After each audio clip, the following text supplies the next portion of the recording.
ભલા મુક્તો કર્મના બંધનથી છોડાવે ભગવાન સ્વામિનારાયણ। આ કર્મના બંધન બહુ કઠણ હોય છે। ઋષભદેવ ભગવાનના દીકરા હતા। ભરતજી પરમાત્માના પુત્ર હોવા છતાં તમામ રાજભોગ પરિવારનો ત્યાગ કરી પવિત્ર પુલાશ્રમમાં ગંડકી નદીને કિનારે ભજન સાધના આરાધના કરતા છતાંય મૃગના બચ્ચામાં હેત થયું। ભગવાન કહે છે કે એને પૂર્વનું પ્રારબ્ધ હતું એટલે એમાં પ્રીત થઈ। આ હતો કર્મનો ફાસલો। આપણને એમ થાય કે એને શું પૂર્વનું પ્રારબ્ધ હતું? હા, આજે ઘણા અમુક હવને પોતાના ગ્રુપમાં જોડવાની મહત્વાકાંક્ષાવાળાઓ એવું બોલતા હોય છે કે ભરતજીને માથે ગુરુ નહોતા એટલે એને બંધન થઈ ગયું, પરંતુ એ વસ્તુ ભગવાન સ્વામિનારાયણને માન્ય નથી।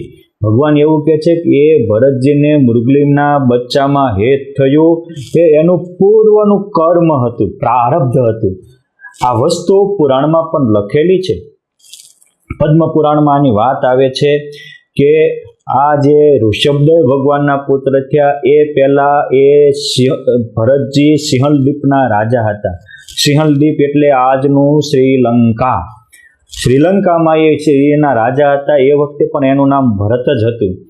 મહારાજા ભરતસિંહ એકવાર મૃગલા કરીને પોતાના નગરમાં આવતા ત્યારે રસ્તામાં એક મૃગલી હરણી એ તાજા બચ્ચાને જન્મ આપ્યો હતો।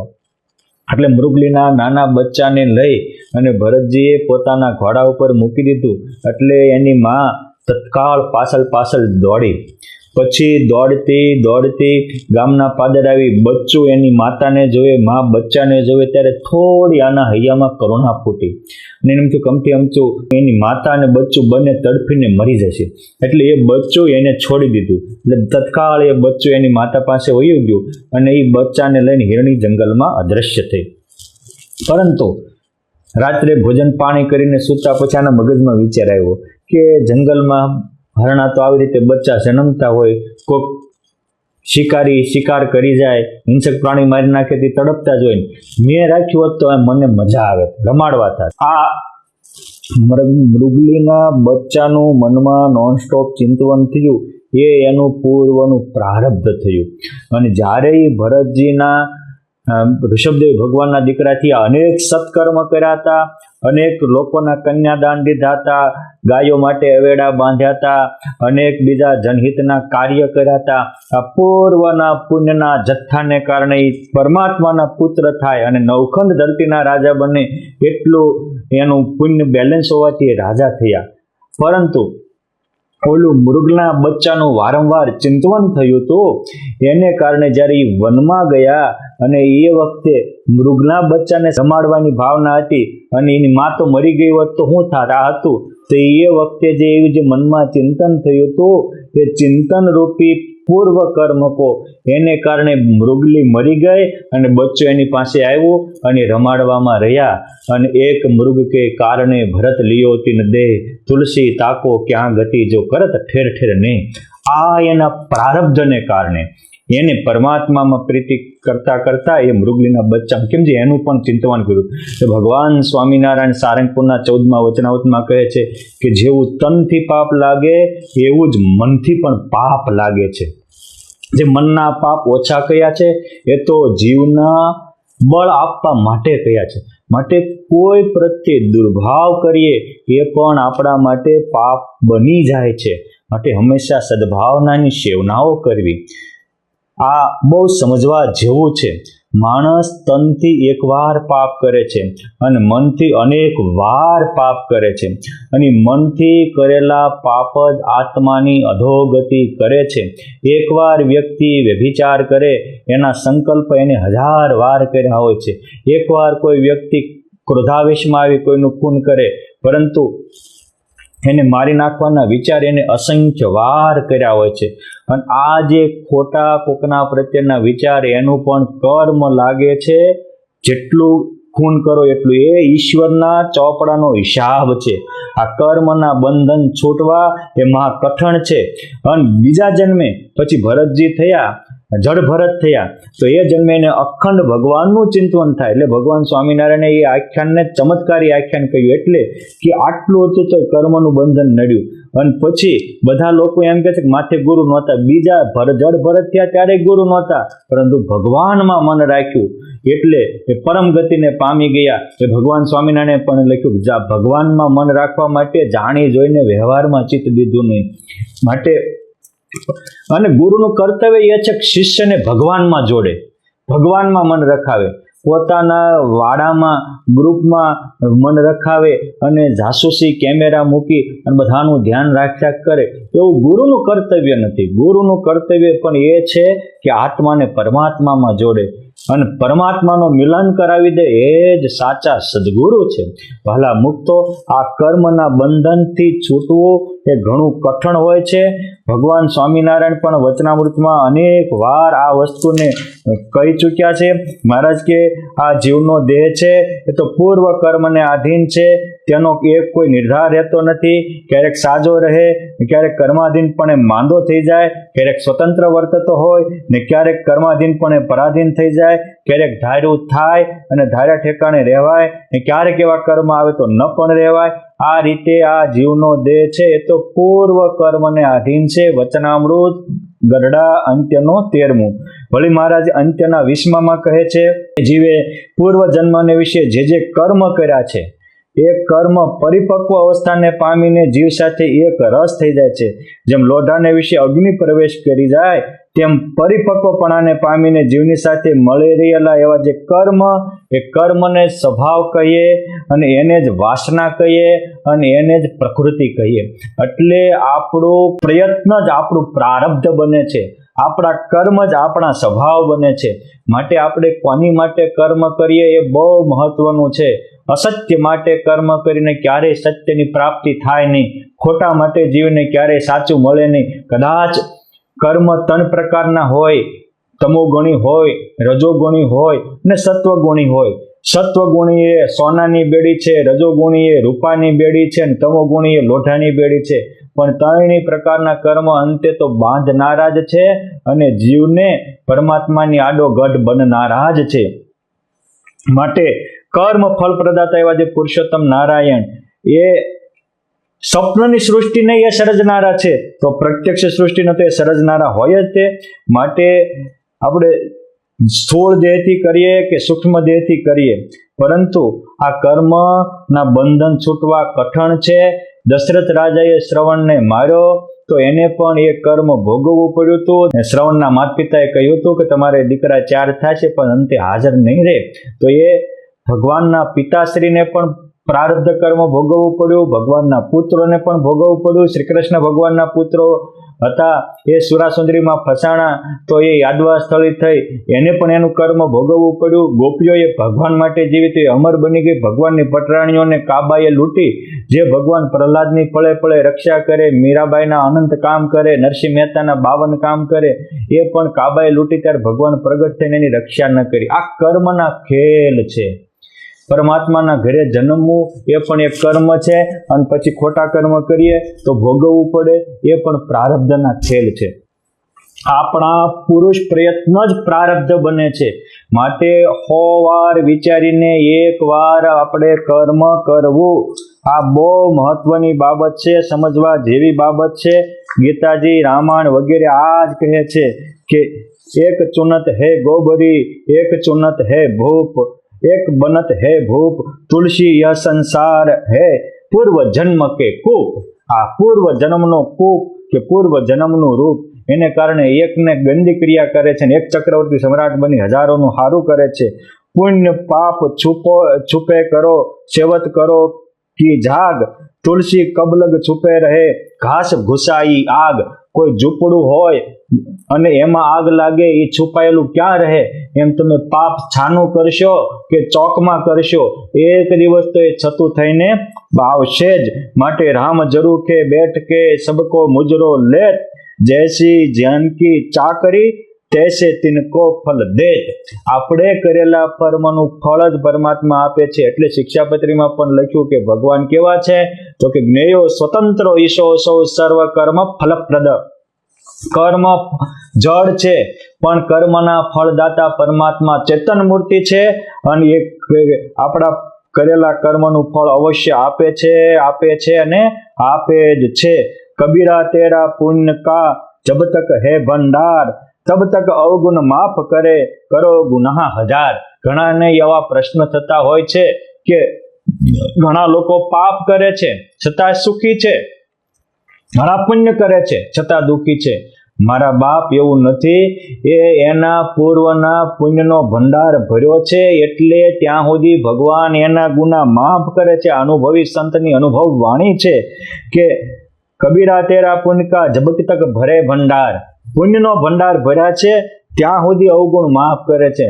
અને પુણ્યનું બેલેન્સ ખૂટે એટલે એ ધૃતરાષ્ટ્રના હોય 100 દીકરા રણમાં રોળાઈ જાય, પાસે કોઈ પાણી પાવળું પાવા પાણી નાખનારો કે વાસ નાખનારો બચે, છોકરા સમાપ્ત થઈ જાય. જ્યાં સુધી પુણ્યનો ભંડાર હતો ત્યાં સુધી બધું હાલે, પણ જ્યારે પાપનું ભંડાર ખુલે ત્યારે બધા ઊંધા નિર્ણય લેવાય અને બધું સમાપ્ત થઈ જાય. માટે સુખી થવું હોય તો પરમાત્માને શરણે જવું. આપણને એમ થાય કે આવા ભયંકર કર્મના બંધન છૂટે કેમ? એક જ વસ્તુ છે કે પરમાત્માનું શરણું સ્વીકારો, કોઈ સાચા સંતનું શરણું સ્વીકારો. મારે ગમે એવા ભૂંડા પ્રારબ્ધ હોય પણ ભગવાન કે સંતને શરણે જાય તો એ રંક મટીને રાજા બની જાય. એ વાસનાવાળો હોય તો નિર્વાસનિક થઈ જાય, દેહરૂપ હોય તો બ્રહ્મરૂપ થઈ જાય. અને ગમે એવા ભૂંડા પ્રારબ્ધ હોય તો એની ઉપર પ્રારબ્ધ ઉપર પોતું લાગી જાય, કર્મ ઉપર કૂચડો લાગી જાય, જીવ ધન્ય ધન્ય બની જાય. ભગવાન સ્વામિનારાયણે આવા 1 2 નહીં, હજારો અને લાખોને કર્મના બંધનથી છોડાવ્યા છે. ભગવાન સ્વામિનારાયણ જ્યારે ગાદીએ બેઠા ત્યારે ગુરુદેવ રામાનંદ સ્વામી પાસે માગ્યું હતું કે તમારા આશ્રિત થાય એના પ્રારબ્ધમાં લાખ વીછીની વેદના જેવું દુઃખ હોય મને આવે, મારા તમારા ભક્તને ન આવે. આ સુપ્રીમ સત્તા હતી એટલે બીજાના પ્રારબ્ધ કર્મને ભૂસી શકે. આજ પણ ઘણા એવું કહેતા હોય છે કે સ્વામિનારાયણ સુખિયા બહુ. એ સ્વામિનારાયણ એના ભક્તના કર્મ ઉપર કૂચડા મારી દે છે, પ્રારબ્ધ ઉપર પોતું ફેરવી દે છે. એને પોતાના ભક્તના પ્રારબ્ધ લઈ લીધા છે. માટે આ વસ્તુ સમજવા જેવી છે. એને કહ્યું છે કે મારો આશ્રિત થાય એ ક્યારેય અન્ન ધન વસ્ત્ર અને આબરૂએ કરીને દુઃખી ન થાય, અનનમ મસ્તક રાખી અને વિશ્વમાં ચાલી શકે, પરંતુ પોતાનો આશ્રિત હોવો જોઈએ. પંચવર્તમાન પાળે એ જ પુરુષોત્તમનો આશ્રિત છે, પંચવર્તમાન પાળે એ જ પુરુષોત્તમનો સંત પરમહંસ છે. ત્યાગીના પંચવર્તમાન ત્યાગીએ પાળવા અને ગ્રહસ્થના પંચવર્તમાન ગ્રહસ્થે પાળવા. માટે દારૂ, માટી, ચોરી, હવે વ્યભિચાર, આ બધા વ્યસનાદિકનો ત્યાગ કરવો, ત્યારે જ પુરુષોત્તમના આશ્રિત થાય છે. તમને બીડીનું ઠૂઠું સાંભળે ભગવાન ભૂલાઈ જાય, તમે બીડીના આશ્રિત છો. પરિવારના જનો સાંભળીને પુરુષોત્તમ ભૂલાઈ જાય, તમે પરિવારના આશ્રિત છો, પુરુષોત્તમના નથી. પરંતુ ગમે એવી વિકટ વેળામાં પણ પુરુષોત્તમનો રોમ રોમ રટના લાગી રહે એ પુરુષોત્તમના આશ્રિતનું પહેલું પગથિયું છે.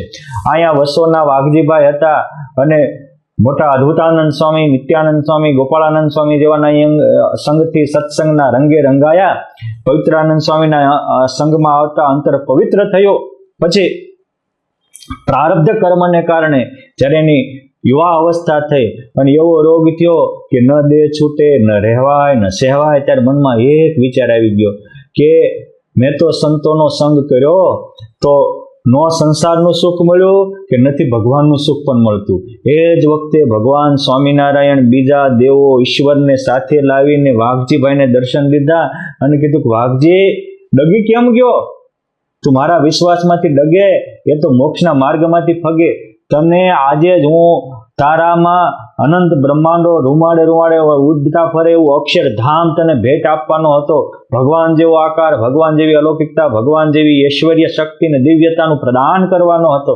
પરંતુ તને વિચાર આવ્યો કે ભગવાન હશે કેમ જો હું પુરુષોત્તમ નારાયણ છું?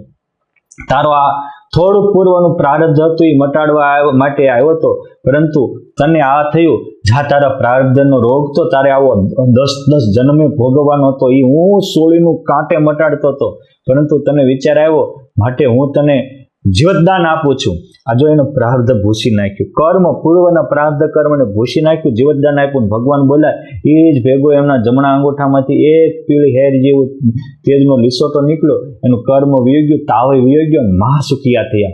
આ હતા ભગવાન સ્વામિનારાયણ, કર્મના બંધનથી છોડાવ્યા. પછી તો એ મણી જેવા ભક્ત થયા હતા. હરિલીલામૃત જેવો ગ્રંથની રચના થઈ ત્યારે એમાં આ વાઘજીભાઈ અને ભૂમાનંદ સ્વામીનો સંવાદ આવ્યો. મોટા ભાગના ગ્રંથોમાં ક્ષત્રિય અને બ્રાહ્મણોના સંવાદ હોય, પરંતુ આ એવા ભક્ત હતા કે આમાં એક પટેલના દીકરાનો પણ સંવાદ આવ્યો. એ પટેલ જ્ઞાતિને ગૌરવ લેવા જેવું. પણ પુરુષોત્તમ નારાયણે આવા અનેક લોકોને કર્મના બંધનથી છોડાવ્યા હતા. એક નહીં, નારદજીના સંગેથી તો એક વાલ્મીકી ઋષિ થયો, પણ ભગવાન સ્વામિનારાયણ અને એના પરમહંસોના સંગેથી તો ગામે ગામ ઠેર ઠેર અનેક વાલિયા લૂંટારા જેવા હતા. એ વિશ્વ વંદનીય વાલ્મીકી ઋષિ જેવા થયા. એ એકાદશીને દિવસે પણ ચકલાને પારેવાની જીભ ખેંચીને ફરાર કરનારા અભેસી એ ગોપાળાનંદ સ્વામીના યોગમાં આવે તો ધ્યાની અભેસી થઈ જાય. રોજ એની પૂજામાં પુરુષોત્તમ નારાયણ દર્શન દેવા આવે એવા મણી જેવા બની જાય. એ વડોદરાના ઢુંઢુબા મેલી માંત્રિક તાંત્રિક વિદ્યાને કારણે અનેકને નાશ કરનારો, અનેકને પરેશાન કરનારા, પરંતુ એમની દીકરી મથુરાબા અને એ ગોપાળાનંદ સ્વામીની હાથની એકવાર પ્રસાદી ખાય કે આખું પરિવર્તન થાય અને સમાધિ નિષ્ઠ બની જાય. આ હતા ભગવાન સ્વામિનારાયણ અને આ હતા એમના પરમહંસો. આ હતી એમને બીજાને કર્મના બંધનથી છોડાવવાની તાકાત. આટલી ક્યાં કરો છો? એના કેવા કર્મના બંધન હોય, કોઈ ભૂત યોનીને પામ્યા હોય એના કેવા ડેન્જર કર્મ હોય. પરંતુ ગોપાળાનંદ સ્વામી એ ધોળકામાં જાય અને સ્વામી ત્યાં 300 જેટલા ભૂત હોય અને એ જગન્નાથ પંડિત પુત્રની ને પત્નીની વાસનાને કારણે ભૂત થયા અને અનેકને ભૂત કર્યા હતા. પણ સ્વામીના સંકલ્પથી એ અસંખ્ય ભૂત યોનિમાં પામેલા ભટકતાનો પણ ઉદ્ધાર થાય. અરે નારકી જીવમાં નરકના કુંડમાં ગયા હોય તોય વાલે નરકના કુંડ ખાલી કર્યા, ભૂખ્યા જમગણ કર ઘસી પસ્તાય. નારાયણ પ્રબળ પ્રતાપ છે. નારકી જીવોના ઉદ્ધાર થયા. એના કેવા કર્મ હશે ત્યારે નરકમાં ગયા હશે, એના પણ પુરુષોત્તમ નારાયણે પ્રારબ્ધ ફેરવી નાખ્યા. આ હતી પુરુષોત્તમ નારાયણનો પ્રબળ પ્રતાપ. અરે એક એમના સત્સંગી સંકલ્પ કરે કે મને તો આવા પુરુષોત્તમ નારાયણ મળ્યા, મારો તો ઉદ્ધાર થયો, પણ આ મારા ખેતરમાં રહેલી કીડિયારોનો ક્યારે ઉદ્ધાર થાય? અને સંકલ્પ કરે ત્યાં તો અસંખ્ય વિમાનો આવે અને કીડિયારોના જીવો તે પ્રારબ્ધ ઉપર પોતું મારી અને પરમાત્માના પરમ ધામને પામે. આ પુરુષોત્તમ નારાયણની પરમ કરુણા છે. આ એની એક બે ને નહીં, આવા પશુઓનીમાં ભટકતા અહીંયા ઉત્તર સંડા ગામમાં ચોની બાપા હતા, રાવજી બાપા હતા, વિરસદવાળા જ્ઞાન સ્વામી એકવાર ગયા, એનો બળદ બીમાર હતો. ત્યારે સ્વામી કહે છે સત્સંગીના તો બળદનું પણ કલ્યાણ થાય. હે સ્વામી કેમ થાય? સ્વામી કે જા ગોમતીનું પાણી ભરી આવે અને વડતાલની પરમહંસોની ધર્મશાળાની રજ લઈ આવે અને એ રજ નાખીને બળદને બળદનો ઉદ્ધાર થાય છે. અને એ રીતે ચોની બાપાએ કર્યો તો એ ગોમતી જળ અને પરમહંસોની ધર્મશાળાની ચરણરજથી એ બળદનો પણ ઉદ્ધાર થયો.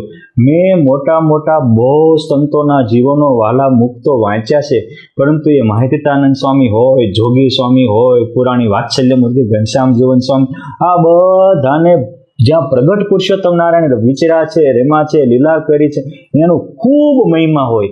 અને ગોપાળાનંદ સ્વામીએ નિષ્ઠાનું લક્ષણ કર્યું ત્યાં પણ આ વાત કરી છે કે જેને પુરુષોત્તમ નારાયણની નિષ્ઠા હોય એને તો પુરુષોત્તમ નારાયણ જ્યારે મનુષ્ય રૂપે લીલા કરતા હોય ત્યારે જ્યાં પોતે એનું ઘર કરીને રહ્યા હોય કે જ્યાં અનેક ઉત્સવ સમયા કર્યા હોય ત્યાં પોતાના સ્થાન કરતાં પણ અધિક હેત રે, અધિક લગાવ રે અને ત્યાં જાતા કોઈને રોકે નહીં. અરે ત્યાં જાતા પ્રેરણા આપે.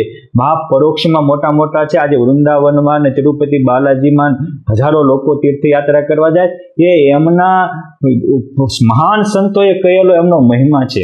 આજે તો અમુક કહેવાતા મોટા લોકો હોય, વક્તાઓ હોય, સારું સંગીત વગેરે પણ જાણતા હોય, પરંતુ મોટા મંદિરોમાં ભક્તો દર્શને જાતા હોય તો કે તમારે અઠે દ્વારકા સદગુરુ ચરણમાં 68 તીર્થ એમ કરીને મહિમાની ઓથે ગુરુ નિષ્ઠાનું ઝેર પાય અને લોકોને રોકતા હોય.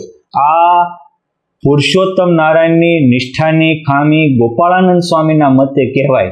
માટે આવી રીતે જ્યાં ભગવાનમાં જોડવા અને કર્મના બંધનથી તોડવા એ મહારાજ અને મોટા પુરુષનું કર્તવ્ય છે. આ મોટા પુરુષોએ હજારોના આવી રીતે કર્મના બંધનો ભૂસી નાખ્યા છે. આવા ભગવાન, આવો દિવ્ય સત્સંગ અને આવા દિવ્ય ધામોની પ્રાપ્તિ કરી આપણું જીવન ધન્ય બન્યું છે. આવા કર્મના બંધનથી ભગવાન સ્વામિનારાયણે લોકોને છોડાવ્યા હોય, એના પરમહંસોએ છોડાવ્યા હોય એવા તો અનેક પ્રસંગો છે. મેં હમણાં જ તે એક ક્લિપ બનાવી હતી, ભગવાન સ્વામિનારાયણનું દિવ્ય વ્યક્તિત્વ, કાઢે કાંટા મટાડે લખ 84ના આટા. આ પણ સાંભળજો, એ પણ આનું પૂરક છે. અસ્તુ, ધન્યવાદ, જય સ્વામિનારાયણ.